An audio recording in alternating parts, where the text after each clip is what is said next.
اسلامی تاریخ کا اتنا بڑا سانحہ ہوا، اور شہادت امام حسین جو ہے اس کی مسلم جو ہماری ہسٹری ہے اس میں اس کی امپورٹنس کیا ہے؟ گزارش یہ ہے کہ رسول اللہ صلی اللہ علیہ وسلم نے فرمایا تھا کہ خلافت کا عہد ہے اتنے عرصے کے لیے، پھر جو ہے وہ ظالمانہ بادشاہت ہے۔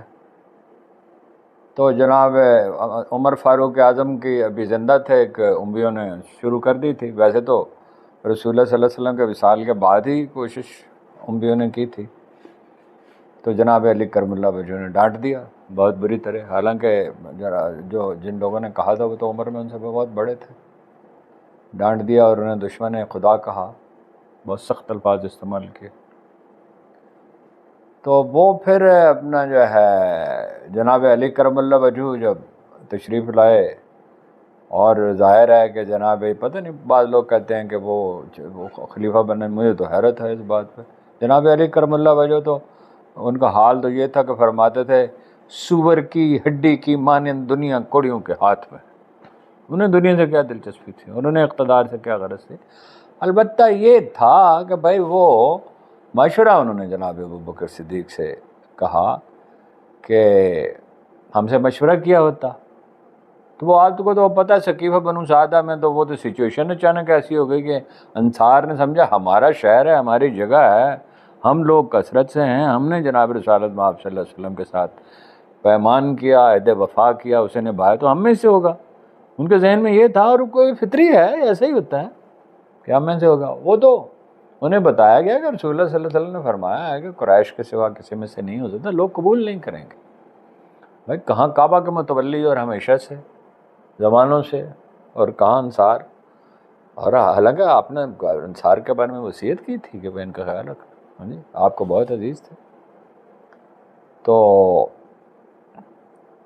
جناب علی کرم اللہ وجہ نے یاد کیا، جناب ابوبکر خود تشریف لے گئے ان کے ہاں، اکرام تو بہت تھا اہل بیت کا، تو کہا ہم سے مشورہ کیا ہوتا۔ تو جناب میں رکت بہت تھی جناب ابوبکر صدیق میں، تو آنکھوں میں آنسو آ گئے۔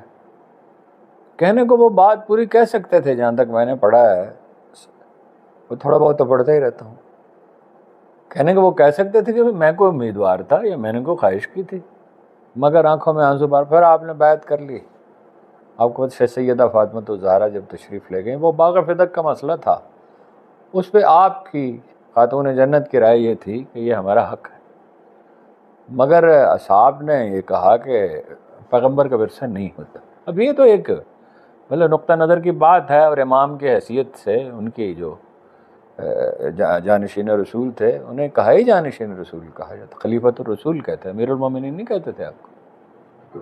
اب ظاہر ہے کہ بھائی جو رائے وہ درست سمجھتے تھے، ان کی ذمہ داری تھی، اس کے اکرام تو اتنا کرتے تھے کہ جناب علی تو ان کے مقابلے میں بالکل نوجوان آدمی تھے، تو ان کے ہاں تشریف لے گئے، اور اکرام تو جناب حسن حسین کو دیکھ لیتے تھے تو نثار ہوتے تھے، ان پہ اٹھا کے کندھوں پہ بٹھا لیتے تھے۔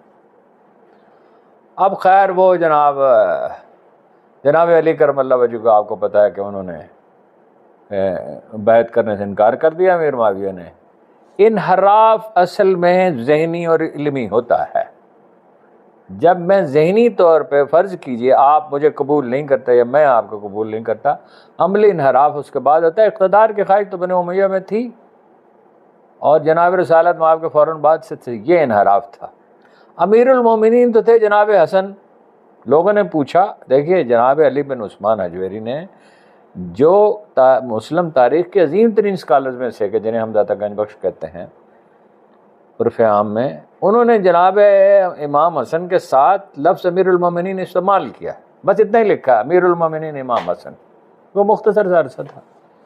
اقبال کہتا ہے کہ شمع رسالت کا چراغ جس نے امت کی مطلب حفاظت کی، وحدت کو بچا لیا۔ اب طے تو یہ تھا کہ امیر معاویہ کے بعد وہ ہوں گے، اب وہ جو پتہ ہے آپ کو کہ وہ تو شہید کر دیا گیا اور انہیں زہر دیا گیا، کہا جاتا کہ انبیاء نے زہر دیا، یہ تو خیر میں اس پہ رائے نہیں دے سکتا، میں نے اس کا کوئی بڑی گہرائی میں مطالعہ نہیں کیا۔ اب انہوں نے جبراً بیعت لی یزید کے لیے۔ ابھی ایک صاحب فرما رہے تھے، بڑے آدمی کے بیٹے ہیں، لیکن افسوس ہوا سن کر کہ حضرت علی کی 20 صحابہ نے وہ نہیں کی تھی بیعت، اور یزید کی تو صرف 5 آدمیوں نے نہیں کی تھی۔ بھائی جبری بیعت تو نہیں ہے نا، جبری بیعت کون سی بیعت؟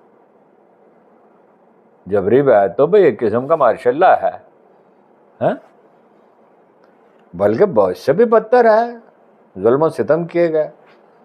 اور پھر دیکھیے نا، یزید جو ہے وہ قصے تو بڑے گھڑ لیے گئے ہیں کہ وہ جناب قسطنطنیہ والے لشکر میں تھا، وہ تو گیا ہی نہیں، اور وہ تو وہیں تھا، اور وہ تو مذاق اڑا رہا تھا قسطنطنیہ جانے والوں کا، اور والد گرامی کو ان کی عادات کا بھی خوب پتہ تھا۔ اب وہ بن گیا۔ اب اقتدار ایسی ہولناک چیز ہے، لوگ اس کو سمجھتے نہیں ہیں۔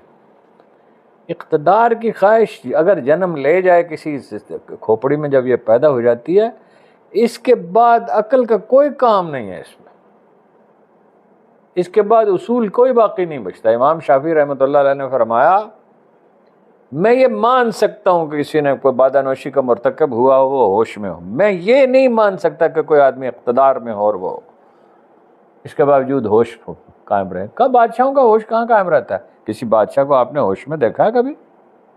ہم نے تو نہیں دیکھا کسی کو۔ کہیں کوئی ہے ٹیپو ہوتا ہے، کہیں کوئی صلاح الدین ہوتا ہے، کہیں کوئی ابراہم لنکن ہوتا ہے، کہیں تاریخ میں لوگ ہیں تو صحیح، کوئی التمش بھی تھا، کوئی اربل بھی تھا، ہاں جی، کوئی محمود غزنوی بھی تھا، جن کو ہمارے جاہل دانشور جو ہیں کہتے ہیں کہ لٹیرا تھا۔ تو بھائی یہ انٹرنیشنل لا یہی تھا، جو وہ کوئی علاقہ فتح کرتا تھا تو مال غنیمت لگے تھا، اور رسول اللہ صلی اللہ علیہ وسلم کے زمانے میں مال غنیمت لیا جاتا تھا۔ اس تقبہ کا وہ معیار تو نہیں تھا، لیکن بڑا اچھا مسلمان تھا محمود غزنوی۔ اینی ہو جی، امویوں کا دور شروع ہو گیا، یزید کی حکومت قائم ہو گئی۔ اب اس میں جناب کہا جاتا ہے کہ جی وہ تو نہیں چاہتا تھا، تو وہ نہیں چاہتا تھا تو ان کو سزا تو دیتا نا۔ پھر یزید، پھر اس کی اولاد، پھر اس کی اولاد، وہ تو اس کا بیٹا تو خیر جو تھا اس نے تو چھوڑ دی، تو اموی حکومت پہ رہی۔ پھر تبرہ، ایک تو امام حسین کی شہادت ہے، آپ نے پوچھا کہ اس کے اثرات کیا ہیں، وہ تو امام حسین کا خون تو کبھی خشک ہوا ہی نہیں، وہ جو لکیر کھینچی ہے وہ آج تک قائم ہے۔ ٹھیک ہے نا جی؟ جی سر۔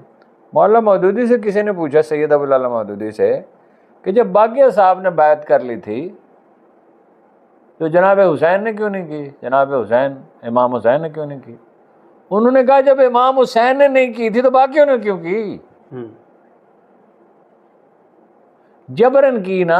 اور اس کی شریعت مطہرہ میں امام احمد بن حنبل نے کہا تھا، جب خلق قرآن کا مسئلہ پیدا ہوا، کہ کچھ علماء اسکالرز نے یہ کہا کہ ہم اپنا جو ہے وہ سرکاری جو حکم ہے وہ مان لو۔ ان کا مان لو، ان کا اجازت ہے شریعت میں، ان کا اجازت ہے۔ ان کا آپ مان لیں، ان کا میں تو نہیں مان سکتا نا، مجھے لوگوں نے کہا امام کہنا شروع کر دیا، مجھ سے لوگوں کے اتنے توقعات وابستہ ہیں، تو تم مجبور ہو، تم اپنی جان بچانے کے لیے مان لو، تو میری تو جان جاتی ہے تو جائے۔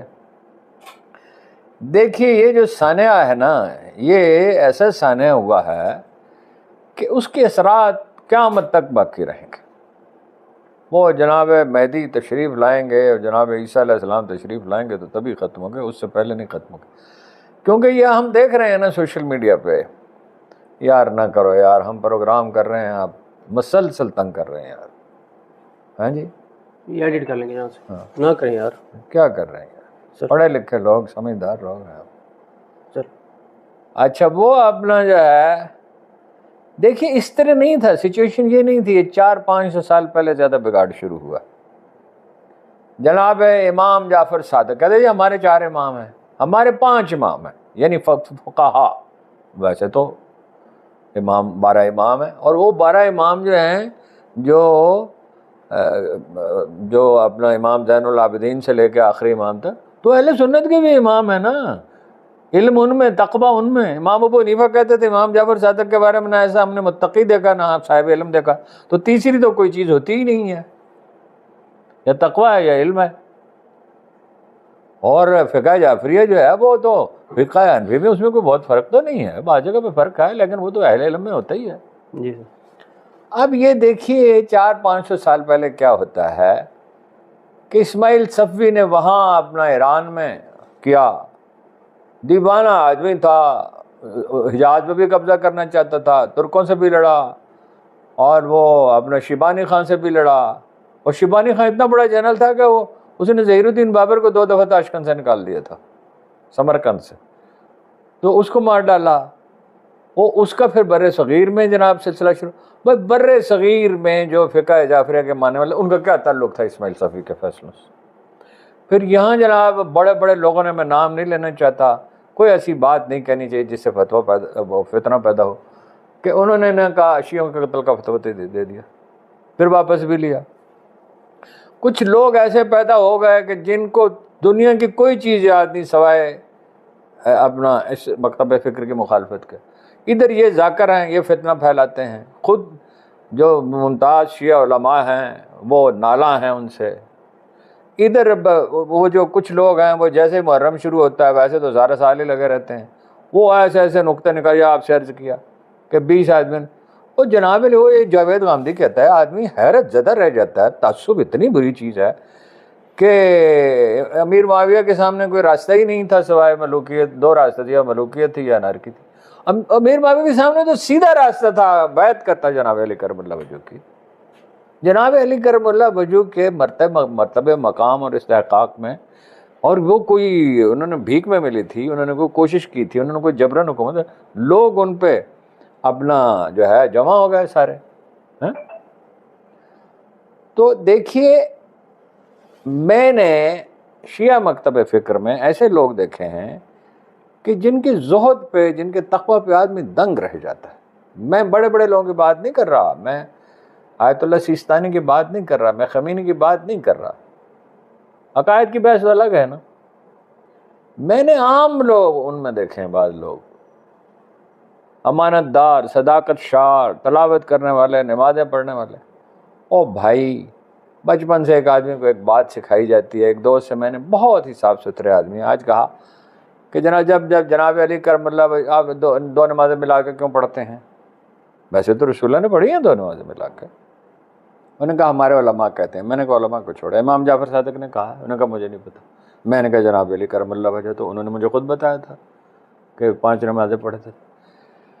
پھر یہ سلسلہ شروع ہو جاتا ہے. جب کوئی مکتب فکر وجود میں آ جاتا ہے اپنی شناخت قائم کرنے کے لیے، جیسے جاوید غامدی نے 150 چیزیں گھڑ لی ہیں صرف اپنے. وہ حمید الدین فرائی صاحب تو بڑے نیک آدمی تھے، اور مولانا امین حسن اصلاحی بھی بہت بڑے مفسر تھے اور بڑے عالم تھے.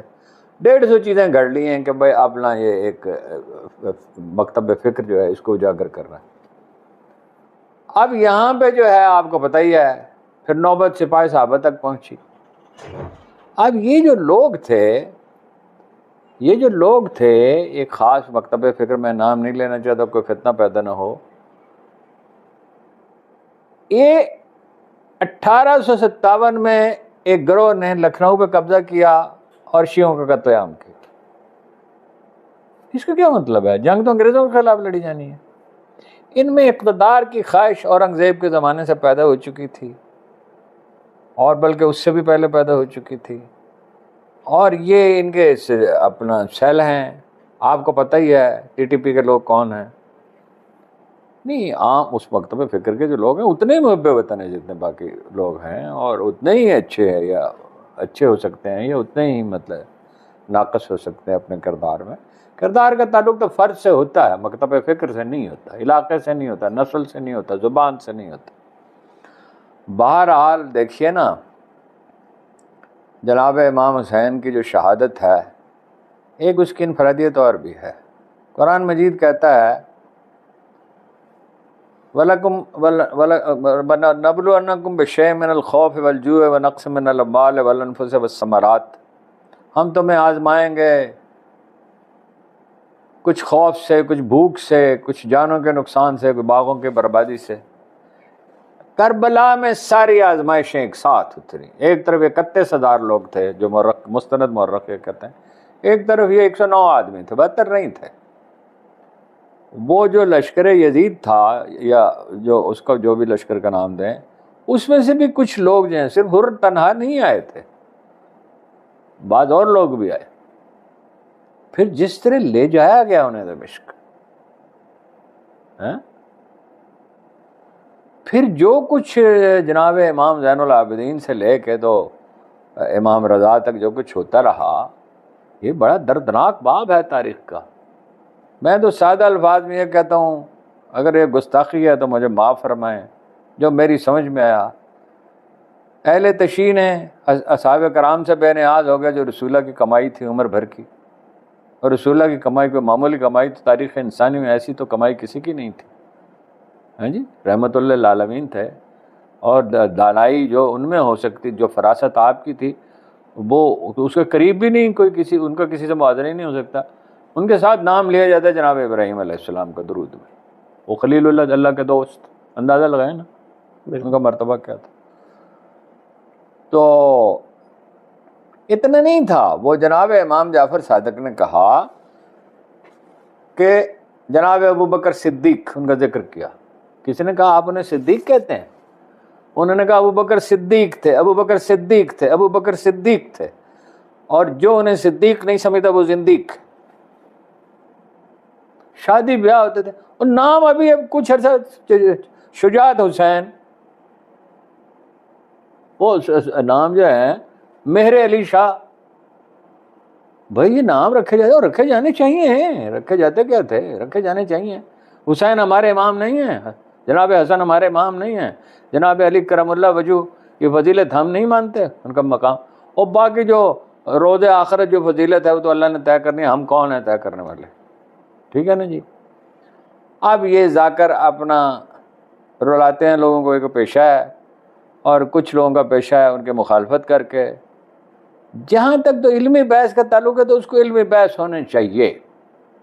مطلب میں آپ سے ہمیشہ کہتا ہوں کہ میں امام خمینی کا بڑا کر، اب ان کی فکر جو ہے، ان کے نظریات جو ہیں، اس سے اتفاق ضروری نہیں ہے، مگر ان کا توکل، ان کی سادگی، ان کا فقر، ان کی اولو العزمی، ان کی نجابت، ان کی شرافت، ان کی وسعت قلبی، ان کی اعلیٰ ظرفی، وہ جو آنکھوں سے ہم نے دیکھا ہے اس کو۔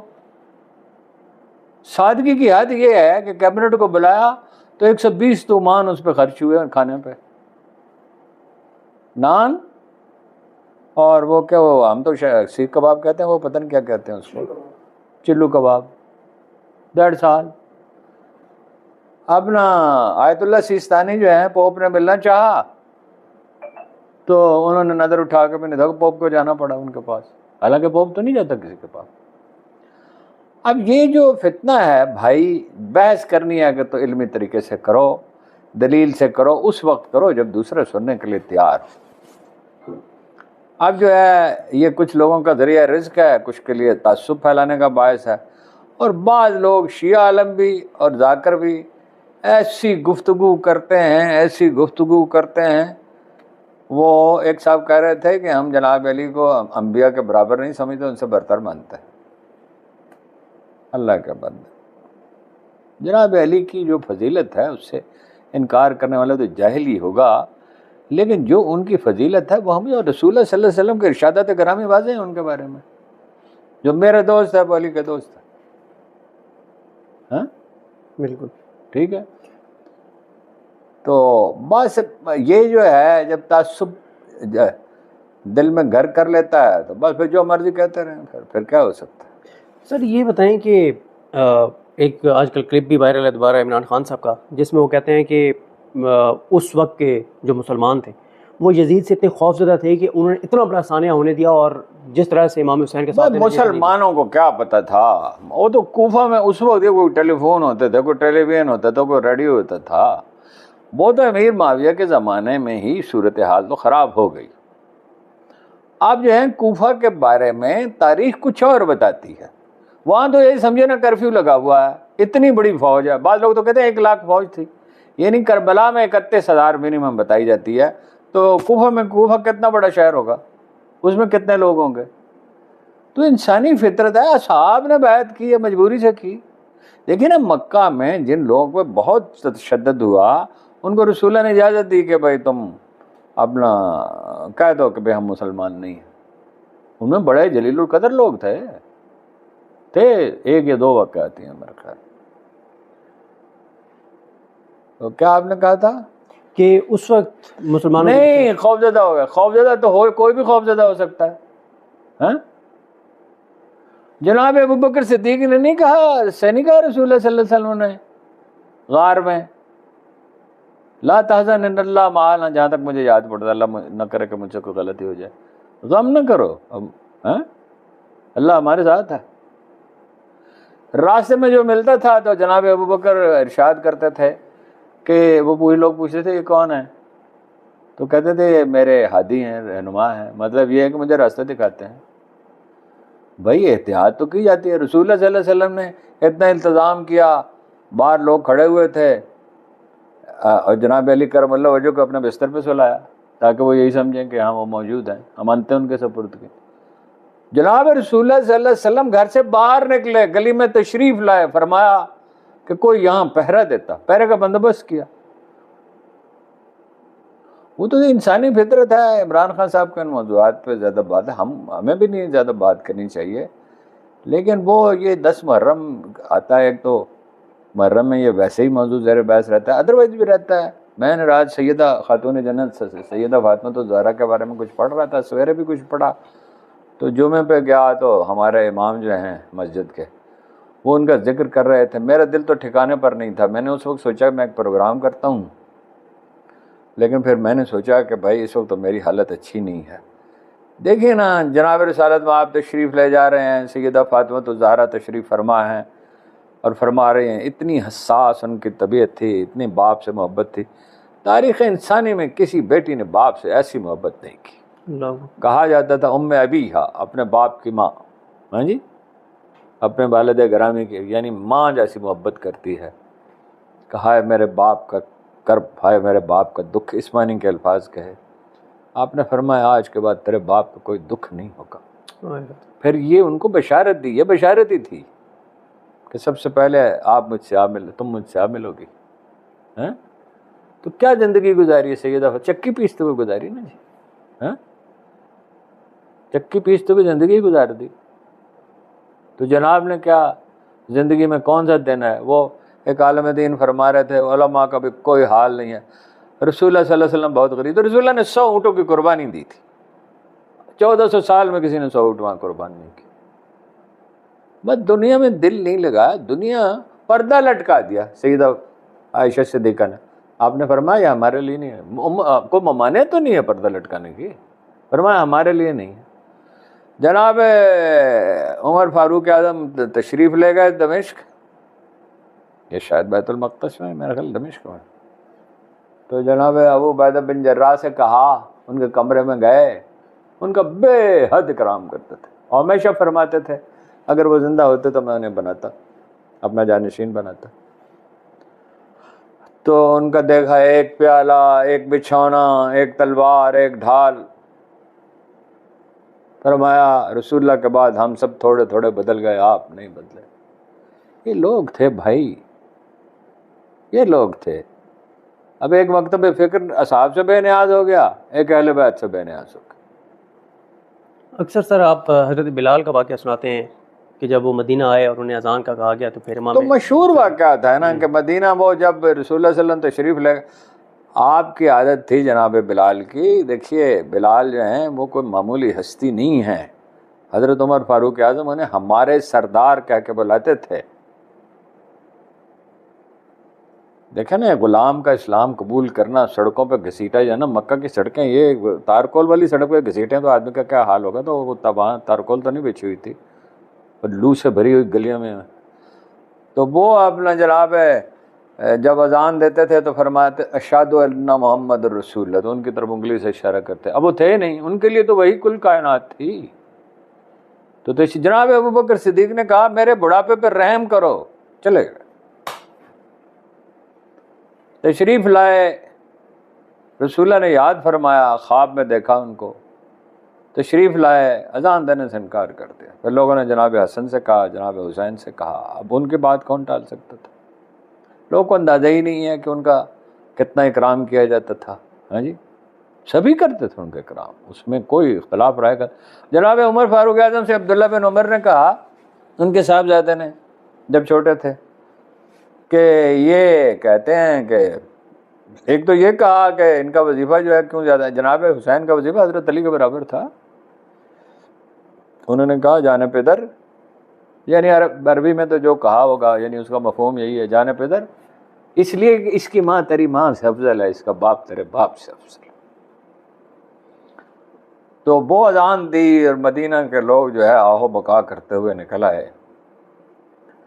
پھر وہ بیت المقدس میں جب تشریف لے گئے، پھر اصحاب نے التجا کی، جناب عمر فاروق اعظم تھے، اصحاب تھے، التجا کی، پھر بس وہ آہو بکا سے شہر بھر گیا۔ ہاں جی، وہ اور لوگ تھے، ان کے ذکر میں بڑی احتیاط، بڑی ذمہ داری ہے، بڑی احتیاط ہے۔ باقی اب لوگ کتابیں لکھتے ہیں، خلافت معاویہ و یزید اور فضائل امیر معاویہ لکھتے رہے، اللہ کو جواب دینا ہے انہوں نے۔ ہاں جی، خلافت ختم ہو گئی، رسول اللہ کی وراثت جہاں تک نظم حکومت کا تعلق ہے وہ خلافت تھی۔ یہ جمہوریت کی کمائی ہم کھا رہے ہیں نا، یہاں تو خیر جمہوریت ہے نہیں، مگر ترکی میں جو جمہوریت کی کمائی کھا لی نا انہوں نے، ملائیشیا میں بھی جائیں تو آپ کو پتہ چلے کتنے تضادات ہیں۔ جمہوریت نہیں ہے مسلمان، شورائیت ہوگا، مشورے سے مینڈیٹ لینا ہوگا۔ بالکل، دو اصول ہیں، ایک کسی اصول کی خلاف ورزی نہیں کی جا سکتی، ایک مینڈیٹ چاہیے۔ بس سسٹم اسلام کا اپنا سسٹم ہے، اپنا معاشی نظام ہے، اپنا سماجی نظام ہے، سوشل سیکورٹی ہے بھائی، عدل ہے۔ مغرب کے پاس کیا تھا؟ مغرب نے تو اپنے تاریخی تجربے سے سیکھا ہے، مسلمانوں سے سیکھا ہے، اسپین سے سیکھا ہے، صلیبی جنگوں میں سیکھا ہے۔ تو اب ہماری دیکھو نا جی، بدبختی کا کوئی حد نہیں ہے کہ وہ اس میں گھرے ہوئے۔ قرآن کہتا ہے سماکم المسلمین، ہم نے تمہارا نام مسلمان رکھا۔ میں کہتا نہیں، میں تو شیعہ ہوں، میں اللہ سے کہتا ہوں نہیں، میں نہیں مسلمان، میں شیعہ ہوں، میں بریلوی ہوں، میں دیوبندی ہوں، میں وہابی ہوں، میں شافعی ہوں۔ امام شافعی نے کس دن کہا تھا میری پیروی کرو؟ امام ابو حنیفہ نے کس دن کہا تھا میری پیروی کرو؟ امام جعفر صادق نے کس دن کہا تھا کہ لازماً تمہیں میری پیروی کرنی ہوگی؟ کس سے گھڑ لیے ہیں اور اس پہ جناب مکاتب فکر میں بٹ گئے، مدارس بنا لیے، مسجدیں اپنی الگ کر لیں۔ اور مطلب یہ ہے کہ بھائی کیا بھائی، ایک آدمی ہے اس کے جو بھی شافعی ہے، میں گیا وہاں پہ، ویسے یہ موقع تو نہیں ہے کوئی اس طرح کی بات کرنے کا، میں گیا خرطوم، انہوں نے مجھے کھڑا کر دیا۔ اب میرے بال سفید تھے، میرے بال بہت جلدی سفید ہو گئے تھے، پرانی بات ہے، اور مجھے کھڑا کر دیا۔ اب میں بڑی مصیبت میں، کیونکہ وہ رکوع کے بعد دعائیں پڑھتے ہیں، اور مجھے یہ بھی نہیں پتا تھا کون پہ، اور میں کہتا رہا بھائی اللہ کا بندو چھوڑ دو مجھے۔ لیکن بہرحال ہم نے نماز پڑھی، انہوں نے بھی نماز پڑھی، اسی طرح مشہد میں گئے، نماز پڑھی ان کے ساتھ۔ بھائی نماز ان کے ساتھ کیوں نہیں پڑھی جا سکتی؟ کوئی امام ابو حنیفہ نے ان کو کہا ہے، یہ ہم سپاہی صحابہ والوں کی بات مان لیں، امام ابو حنیفہ نے کب کہا ان کو، ان کے بارے میں کوئی فتویٰ دیا ہے؟ امام شافعی نے دیا ہے؟ بھائی رائے کا اختلاف ہے، نقطہ نظر کا اختلاف ہے نا۔ باقی فضیلت ہے، فضیلت کا فیصلہ ہم نے کرنا، سبحان اللہ، فضیلت کا فیصلہ اللہ نے کرنا۔ سر آخری سوال یہ ہے کہ واقعہ کربلا سے ہمیں سبق کیا ملتا ہے؟ سبق تو وہی ہے جو بات سید ابوالعلا مودودی نے کہی کہ جب حسین نے بیعت نہیں کی تھی تو باقیوں کو نہیں کرنی چاہیے تھی۔ باقی دیکھیں نا، یہ ہمارے زمانے میں اب تازہ واقعات کی روشنی میں دیکھیں، بات یہ ہے کہ مگر انسانی فطرت ہے۔ دیکھیے وہ ابوالکلام نے ایک بات بہت اچھی کہی ہے کہ اللہ کو خیر و شر کی کشمکشی منظور ہے۔ اللہ کو یہ منظور ہوتا، وہ یورپ میں داخل ہو گئے تھے مسلمان، اسپین پہ تو حکومت کی 800 سال، اور فرانس کا کچھ حصہ بھی تھا، سسلی پہ بھی حکومت کی، البانیہ مسلمان ہے، وہ بے شمار مسلمان۔ اللہ کو خیر و شر کی کشمکشی منظور ہے۔ یہ گریہ کرنے کے بعد آپ امام حسین کے خطبات پڑھیں اور کہاں اس میں ذرا سی بھی سیلف پٹی خود ترحمی پائی جاتی ہے؟ ایسی پہاڑ جیسی استقامت ہے، ایسی پہاڑ جیسی استقامت ہے، کس سے لوگ گڑ لیتے ہیں بس۔ باقی ظلم اور سفاقے کی تو کوئی حد نہیں۔ جب امیر معاویہ کی اور جناب علی کرم اللہ وجہ کی وہ ہوئے، آمنے سامنے ہوئے، تو انہوں نے پانی پہ قبضہ کر لیا تھا امیر معاویہ کے لشکر نے، انہوں نے قبضہ، حضرت علی نے قبضہ واپس لے لیا ان سے۔ انہوں نے کہا، جناب عمرو بن العاص سے کہا کہ پانی پہ تو قبضہ ہو گیا، تو وہ جناب علی کرم اللہ نے مجھے کہا پانی نہیں بند ہو سکتا، ان کے اولاد پہ پانی بند کیا گیا۔ ہاں جی، وہ پانی لینے کے لیے جانا چاہتے تھے دریا پہ، اب ایسے ایسے قصے ان کے خلاف گھڑتے ہیں، وہاں تو دریا تھا ہی نہیں، وہ تو مکہ سے چلے تھے تو وہ تو کربلا راستے میں آتے ہی نہیں ہے. ایسے ایسے قصے. جھوٹ، تعصب جھوٹ پہ ابھرتا ہے. کس سے کھڑے؟ جاوید گاندھی صاحب کی مثال دی نا. پڑھا لکھا آدمی، عربی ایسا، انگریزی اسے آتی ہے، اردو تو سبحان اللہ. ہاں جی. اور کہتا ہے کہ امیر معاویہ کے سامنے راستہ ہی نہیں تھا کوئی سوائے ملوکیت کے یا انارکی کے. امیر معاویہ نے جو جبرن بیعت لی اس کا کیا کریں گے؟ تو علم کی دنیا میں خیانت نہیں ہو سکتی. بالکل ٹھیک ہے. بس آج 9 محرم کے حوالے سے ہم نے واقعہ کربلا پہ ہارون رشید صاحب کے ساتھ بات کی. کل نئے موضوعات کے ساتھ آپ کے سامنے حاضر ہوں گے. ہمیں اپنی دعا میں یاد رکھیں. اللہ حافظ.